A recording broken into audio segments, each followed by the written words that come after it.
Sveiki, mani sauc Annija Glaudāne, un es esmu dejotāja.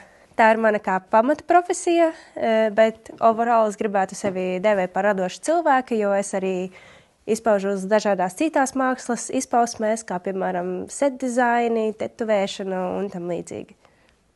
Kopumā es ar ķermeņa kustību nodarbojos jau 22 gadus. Viss sākās ar mākslas vingrošanu bērnībā, ka bija interesants stāsts, jo man nebija tā, ka mani vecāki tur aizveda. Es oriģināli, ka man bija 9 gadi, aizgāju vingrot tikai tāpēc, ka mana draudzene tur bija. Un man bija tikai viena draudzene bērnībā, un es paliku riktīgi jealous, ka viņa vairāk laika pavadīja tur nekā ar mani, un tad es aizgāju vingrot tikai par spīti, lai būtu vairāk kopā ar savu draudzeni. Un pēc tam ironiski viņa aizgāja no vingrošanas, bet es ļoti iemīlējos vingrošanā un tur paliku. Tad 13 gados mēs aizbraucām ar visu ģimeni dzīvot uz Īriju, kur turpināt mākslas vingrošanas gaitas nebija iespējams, diemžēl, jo finansiāli trūkumi tajā brīdī bija. Bet, ko mēs varējām atļauties, tur es iepazinos ar freestyle disko džezu.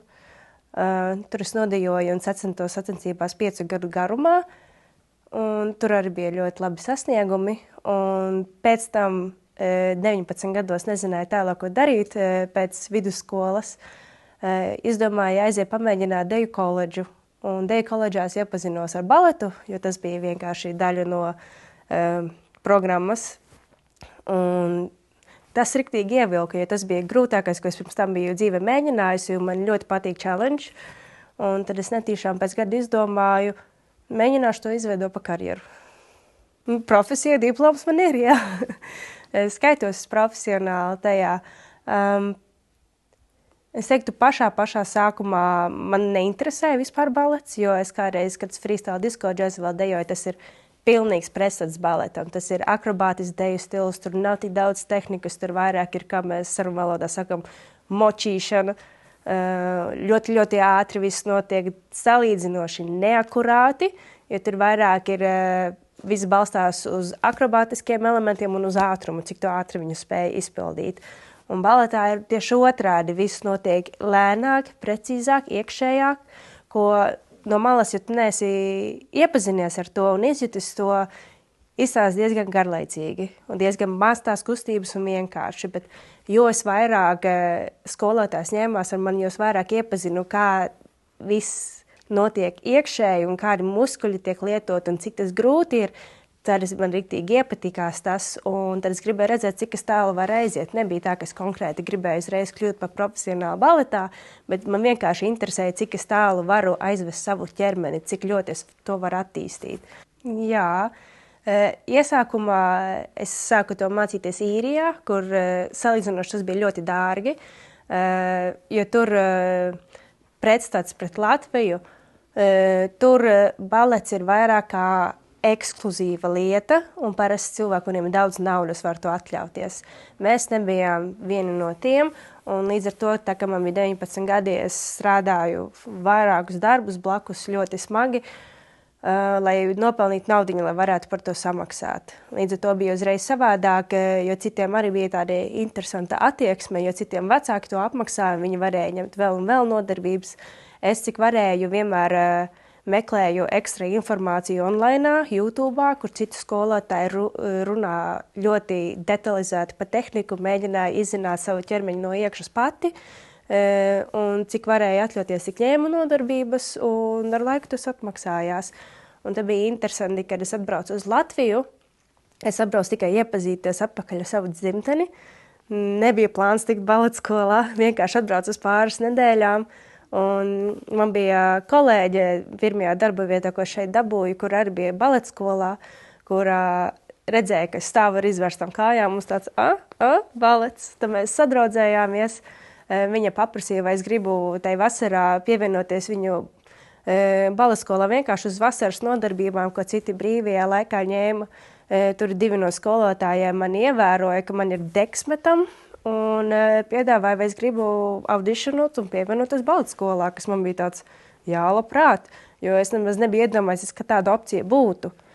Un tad es vēl uzzināju, ka šeit tas ir par brīvu un pat mums maksā stipendiju par to, man bija vienkārši tāds, kāpēc es tik daudz naudas pirms tam par to tērēju. un braucu vēl tur uz Barcelonu starpā un vēl visu kaut kur, lai mēģinātu to sasniegt pa lielām naudām. Un tad bija forši, jo šeit es jūtu, kā to pasniedz daudz augstākā līmenī. Ja neaizbrauc ārzemēm, viņi vienmēr dev to, es nezinu, kā latviešu pateikt, dev to mūsu skillus un tā tālāk, bet īsumā šeit Latvijā tas notiek ļoti forši, ļoti augstā līmenī, diezgan profesionāli, ir ļoti daudz nodarbības, kam es blakus arī, protams, strādāju, lai varētu pati sevi atbalstīt finansiāli, jo man visa ģimene palika īrijā tajā brīdī. Bet jā, bija liels prieks, ka šeit es varēju to līdz galam attīstīt kārtīgi, tā kā vēlējos pirms tam, bez tām raizēm, ka es finansiāli nevaru atļauties tur klases, bet šeit valsts to. Tas ir tik skaisti, ka šeit valsts daudz kulturālas un mākslas lietas atbalsta, kā izstudēt cilvēkiem. Man personīgi fiziskā slodze nebija tāds šķērslis, tāpēc, ka man fizika jau bija diezgan attīstīta, tikai vajadzēja visu pārtrenēt uz izvērstu versiju, jo pirms tam visu, ko es vingrošanā un freestyle darījā, visur bija kājas paralēli un špagati paralēli, un baletā visi pretēji, ka viss ir izvērsti, un tas bija lielākais tāds struggle. Bet es teiktu, mentāli bija daudz grūtāk, it īpaši, ja tu trāpies pie skolotāja, kuram tu tajā brīdī neesi tur personīgi mīļākais, vai skolotāji, kuri neredz nekādus tur favoritismu cilvēkiem un tā tālāk. Un bieži vien sākumā bija nesaprašana, ka šeit baleta kultūrā, kad mācās, es ātri sapratu, ka bija pieņems, ka nejautā jautājumus. Man kā pieaugušam cilvēkam no ārzemēm, man bija tā, ka man gribējās visu izzināt. Es biju zinātkāra, ja man veids kaut kādu korekciju un es viņu līdz galam nesaprotu, es gribu pajautāt un saprast, jo es gribu saprast līdz galam, kā lai to izlabo. Nevis, ka man pasaka korekciju un es īsti nesaprotu, un tad es neizlaboju to, un tad man prāts virsū, ka es neesmu to izlabojis, bet es neesmu līdz galam sapratusi. Līdz ar to man bija tas, ka es uzdrošinājos jautāt jautājumus, kas sākumā visiem bija šoks, jo viņi bija tāds, kā tas ir, ka kāds klasē runā. Bet man patika, ka to 3 gadu laikā es jūtu, ka meitenes ar laiku arī sāka jautāt jautājumus un izveidojās pamazām foršāka, ejošāka saikne ar skolotāju, kad jautāja jautājumus un viņš dod informāciju un saprot, ko tu domā un tam līdzīgi. Un es jutos savā mērā bišķiņ tā kā tilts tam, lai izveidotos komunikācijas starp pedagogiem un skolniekiem. Es ļoti bieži esmu gribējis padoties. Ir brīži, kad ir ļoti grūti. It īpaši pašā pēdējā mēnesī baletskolā, tā kā mums bija jāraksta tur ZPD, jo es latviešu valodu īsti nebiju mācījusies caur vidusskolu, un līdz ar to man gramatika ir diezgan sveša vēl aizvien. Es sarunāties varu latviski, bet gramatika vēl aizvien ir sveša. Un manu ZPT neapstiprināja. Man viņš bija jāsāk no nulles, un bija pārāk daudz stresa, un es biju nopirkusi biļetes atpakaļ uz īriju. Es gribēju padoties un aizbraukt projām. Un tad ļoti noveicos gitāras skolotāja vārdā Regīna Kaufuža. Viņa īstajā brīdī noķēra mani un sakārtoja man smadzeni, tā teikt, vietā, ka man bija tāds, jāpabeidz ir, ja jau iesāku, tad jāpabeidz vismaz ir. Un viņa arī, kā skolotāja, man ļoti palīdzēja atjaunot, uzrakstīt ZPD un kā pareizi latviski izteikties to, ko es gribēju izteikties. Un līdz ar to es varēju pabeigt. Un es biju daudz gandarīgāk par to, ka biju pabeigusi. Bet arī bija ļoti grūti, ja pēc tam neejot uz operu un neejot citu ceļu, netika īsti iedoti varianti, ko vēl baleta dejotājs var darīt ar savu izglītību pēc skolas, ja ne opera. Un tad bija ilgs tā kā meklējums sevī, jo es īsti nesapratu, ko man tālāk darīt. Un tad es turpināju vienkārši strādāt pa viesmīli un meklēt, tad es netīšām iegāju aktieru karjerā, tur reklāmās un tam līdzīgi. Man bija ilga nesaprašana, ko tālāk darīt ar to visu, jo arī ārzemēs, par cik es esmu diezgan īsa augumā, man daudz kur neņēma. Un tad sākās riktīgi self-doubts par to, ka es neesmu pietiekami laba, ķipa profesionāli esmu, bet uz mani nekur neskatās un tam līdzīgi. Un ar laiku es sapratu, ka es laikam vienkārši neesmu radīta, kā strādājot baleta kompānijā, jo tomēr tas ir diezgan rutīnas darbs, kas man ar ADHD īsti nesanāk, jo jebkurā rutīnas darbā es parasti varu vidēji noturēties 3 mēnešus.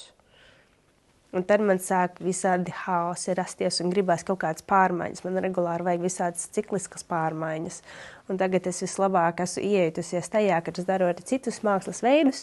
Un tad dejošana ir vairāk tāda sezonāla. Es ikdienā to trenējos, lai saglabātu formu un uzlabotu to sevi, protams. Bet kā darbs un tam līdzīgi tas ir sezonāla lieta, vairāk tā kā uz ziemas pusi. Un tad vasarās es daru citas lietas. Un līdz ar to tad ir vieglāk noturēties tajā un neieslīgt tajā, ka tev tas vai nu apnīk, vai tu sāc sevi apšaubīt, vai tam līdzīgi, jo tu nedari to 24/7, tev ir dzīve ārpus dēļas. Un sasniegumi ir bijuši daudz un dažādi, kā piemēram sākot jau mākslas vingrošanā, ka 13 gados junioru klasēs kļuvu par Latvijas čempioni junioros, tas bija 2008. gads. Tie jau bija liels panākumi, un es vienreiz arī tieši pirms es beidzu 13 gadu vecumā jau dabūju aizbraukt uz pasaules čempionātu Ungārijā un pārstāvēt Latviju. Un, kad tas viss beidzās, tad es gāju freestyle disko džezu 15 gada vecumā, kur es iemācījos dejot, nevis vingrot, kur sākumā domāju, ka tas būs riktīgi vienkārši, bet izrādās dejot ir pavisam savādāk nekā vingrot. Un ar laiku tur es arī vinnēja, kas būtu ekvivalenti pasaules čempionātam. Tur tādas lielas sacensības katru gadu saucās Disco Kid King and Queen, kur ir vidēji piedalās 4000 cilvēki, un viscaur gadu ir 12 kvalifikācijas raundi. Un 200 cilvēki tiek uz grand finālu, kas ir katru gadu decembrī, un viņš risinās vesels 3 dienas. Un 13. gadā un 15. gadā es vinnēju 1. vietu. Un tas bija tāds liels sasniegums. Pēc tam es arī piedalījos tādā šovā Got to Dance, kas Londonā tika filmēts. Viņš ir līdzīgi tā kā Got Talent, tikai dejotājiem. Tur es dabūju dejot arī priekšā un tiku atzīta ir tāda dejotāja Kimberly Wyatt no Pussycat Dolls. Viņas priekšā esmu dejojusi. Tad arī fakts kā tās, ka es sāku baletu tik vēlu un esmu vecākā meiteņa, kas ir gājusi mūsu baleta skolā un pabeigusi to. Tas man liekas kā liels sasniegums, jo tas arī daudziem citiem pierādīja, ka neiespējamas lietas ir iespējamas. Man ļoti patīk dzirdēt vārdu neiespējams un ka citi saka, ka kaut kas ir neiespējams, jo es to vienmēr apgriežu, ka tas varbūt tavā realitāte ir neiespējama, bet man ir mana realitāte, mums katram ir sava realitāte. Man varbūt citas lietas, ko kāds cits dara, liekas neiespējamas. Un varbūt nekad nevar citam cilvēkam teikt, ka kaut kas ir neiespējams, jo mums katram ir sava realitāte, ko mēs varam vispār realizēt, un mēs katrs esam domāts kaut kam citam. Vēl arī jaunākais sasniegums ir Kailijas Minogues mūzikas video dejot, kas bija forši, ka tik milzīga māksliniece brauca pie mums uz Latviju, un viņa bija ļoti patīkami strādāt. Viņa tiešām tāda sirsniņa ir, un viņa bija ļoti sirsnīga, lai mums līgumā bija rakstīts ar viņu tur personīgi nerunāt, un esat uzmanīgi, un viņa saukt tā un šitā, un īstenībā tā galīgi nebija. Viņa arī pie visiem bērniem gāja klāt, un viņa gribēja veicināt sarunas, un vienmēr ir smaida pret visiem, ļoti profesionāli izturējās. Tā bija ļoti patīkama pieredze. Vēl ir bijuši daudz dažādu mūzikas video, un viss kaut kas ir bijis, jā. Es teiktu, tagad es pabeidzu palatskolu, es veselu gadu pavadīju mācot pro-eksā laikmetīgo deju, un tajā brīdī es sapratu, ka es laikam tajā brīdī vēl nebiju gatava būt par pasniedzēju, jo es jūtu, kā es kā dejotājs lēnām kritos līmenī, jo man tajā brīdī nepietika enerģijas pašai sevi trenēt. Un tad es ilgu laiku domāju, ka es neesmu domāta pasniegšanai, un tagad septembrī bija pirmā reize, kad es atsāku, es vienā vingrošanas klubā Juglā pasniedzu horeogrāfiju meitenēm. Un beidzot es esmu laikam tajā vecumā, kas jūtos pietiekami nobredusi sevī kā personā arī, ka es jūtu, ka tiem bērniem, es ne tikai viņiem pasniedzu deju, bet vienlaicīgi viņi iet arī kaut kādām izdzīves situācijām, kur es viņiem mācu arī, kā domāt par dzīvi un kā attiekties labāk pret dzīvi un kā pilnveidot sevi kā personību. Un tagad arī, jā, mēs taisam savu studīņu. Mēs viņu netaisīsim kā deju studiju, kur regulāri cilvēki nāk tur mācīties, bet es gribu vienkārši ik pa laikam taisīt tādas atvērtās klases, kur cilvēki, kuri trenējās citās studijās, ja viņi grib izmēģināt kaut ko citu, tur laikmetīgāku vai vairāk tur ar baleta līnijām kaut ko pataisīt, tad viņi varēs arī kā alternatīva atnākt šeit. Jo mums ir gan man, gan Artūram un Dominikai šeit mums daudz studijas ir draugos, un līdz ar to mēs negribam būt viņam konkurence, mēs gribam mīļēt darboties un būt papildinājums tam, ko tie dejotāji jau dara. Un es jūtu, ka man ir tas, ka es esmu ļoti kvalitatīvi izturējis gan laikmetīgo deju ārzemēs, kas būtu Graham stils un Limona stils un Cunningham stils. Esmu trenējusies arī vienu brīdi Barcelonā bija sievietes dejotājus, kurā oriģināli pie pašas Martas Graham trenējās, kad viņa vēl bija dzīva. Līdz ar to tas stils man ir diezgan tuvs oriģinālajam sorsam, kur es esmu mācījusies. Un vienlaicīgi esmu arī kārtīgi izstudējusi baletu, un es māku tos stilus tā kā apvienot un dot nevis laikmetīgo, ko visi citi, varbūt daudzi citi, ne visi citi, bet daudzi citi ir iemācījušies kaut kur citur, bet es māku viņu apvienot ar klasiku, un līdz ar to tas ir vienkārši kaut kas savādāks, kas citiem ir pieejams.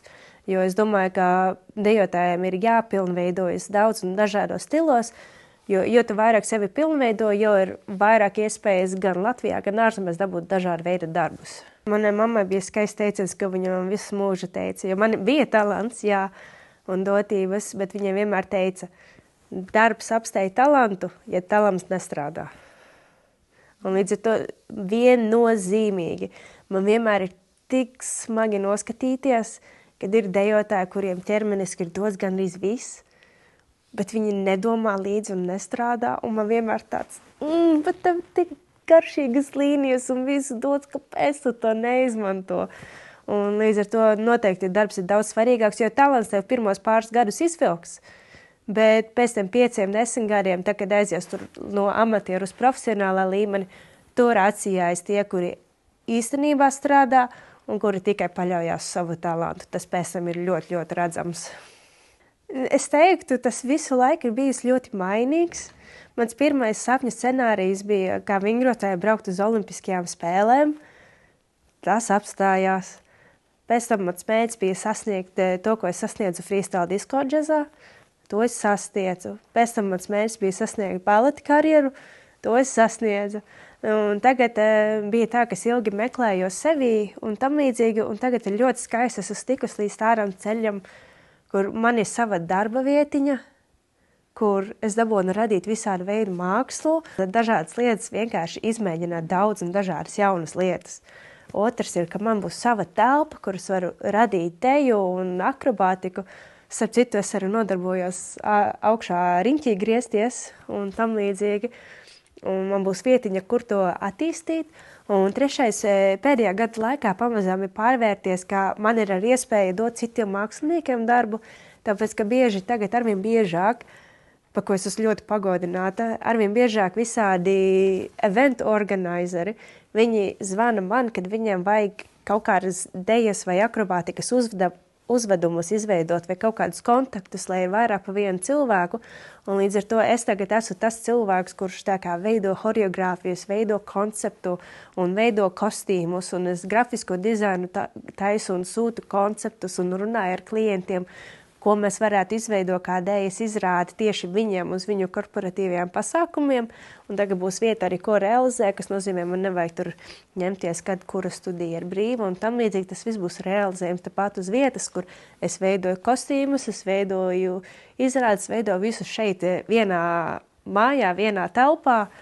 Un es esmu ļoti pagodināta, ka man ir bijusi iespēja citiem māksliniekiem dāvāt darbus.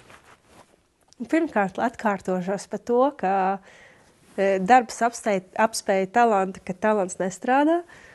Otrais, es noteikti teiktu, lai izmēģina visdažādākās dejas stilus un pilnveidojās daudz un visu kaut kur, jo, ja iesprūst vienā ritenī, tas baigi tālu tevi neaizvedīs. Varbūt vecos laikos tā bija, bet vairs tā nav. Jo tu dažādāk sevi atver, jo tev vairāk iespējas. Un kas vēl ir forši arī, kad tu izmēģini lietas, kuras tev dabīgi varbūt nesanāk, tas ir ļoti svarīgi, jo tad tu jūties atkal kā rītīgs iesācējs un nērti ir, un tas process, tam nērtiem procesam ir jāaiziet cauri, un tas ir normāli, ka ir nērti. Un pēc tam ir forši, ka tu aizēji atpakaļ uz savu ierasto deju stilu, tu jūties kā zivs ūdenī. Un līdz ar to mums vienmēr ir jāmeklē jaunas pieredzes, lai cik mēs profesionāli kaut kur kļūstam, mums ir jāmeklē pieredzes, kurās mēs būsim iesācējis, jo tam mums uzreiz cits mindsets strādā. Un tas citas smadzeņu jaunus neironus savieno un jaunus ceļus un tam līdzīgi, un tā mēs sevi attīstam. Īstenībā reti, kurš dejotājs pats savus darbus taisa. Tas, man liekas, ir kaut kas, ko es īpaši piedāvāju, ka, kad es uzstājos kā solo mākslinieks, es vienmēr piedāvāju, ka mēs varam izveidot kaut kādu unikālu tēlu. Jo tas, ko es, kur gribu specializēties kā solo mākslinieks, tā kā nav ar citiem jāsadarbojas, bet kad es viena pati sevi piedāvāju, kā piemēram uz rīņķa gaisā. Mums ir tā, ka mans draugs ir videogrāfs un mums patīk dažādi veidi interesantus vizuāļus taisīt, kur mēs pārtopam par dažādiem mošķiem, ar tādiem make-upiem un kroņiem un lukiem, kas tu izties kā necilvēks, kaut kāda ethereal being. Un līdz ar to man patīk, kad ir iespējas. Es arvien vairāk izvēlos klientus, kuri vēlas arī, lai grafiskiem dizaineriem es viņiem piedāvāju dažādus tēlus. Un tad es spēju realizēt dažādu veidu kostīmus un kroņus un tam līdzīgi, lai tieši viņiem būtu kaut kas īpašs, ka nevis kārties mākslinieks, smukā kostīmā atnāk, bet lai būtu kaut kas savādāks, ka mēs uzburam kaut kādu jaunu tēlu, kas iznāk ārā un no skata vien cilvēkiem tāds, wow, tas ir kaut kas savādāks. Un jā, man ļoti patīk veidot tādu konceptu. Es atceros, ka man bija kādi 15 gadi īrijā. Tajā brīdī tas bija diezgan populārs zīmols, ka bija oriģināli New Balance.